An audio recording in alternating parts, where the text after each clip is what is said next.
Tören içeride hadi yavrum hadi.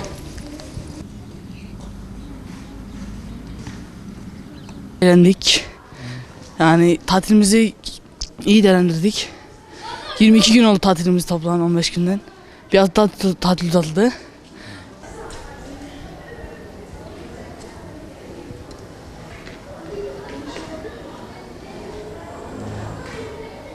Tatilde bol bol dinlendim. Ailemle vakit geçirdim. Kur'an-ı Kerim okudum.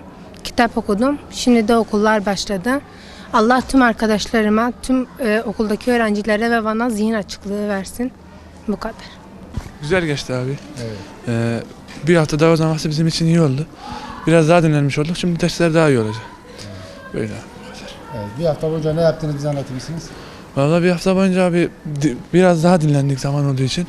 Biraz derslere gelen tekrar yaptık. Bu kadar.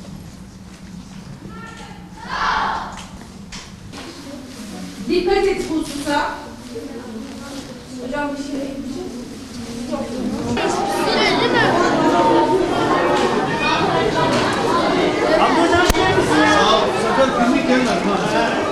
Deprem nedeniyle bir hafta tatil oldu.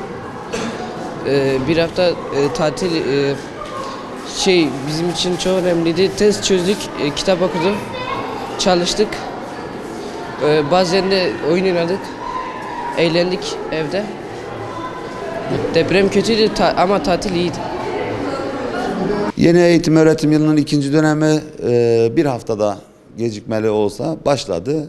Yani Allah'a şükür okulumuzla ilgili herhangi bir sıkıntı olduğu düşünülmedi. Tabii ki gelip incelemeler sonucunda uzman kişiler tarafından yapılan inceleme sonucunda okulumuzda herhangi bir sıkıntı olmadığı anlaşıldı.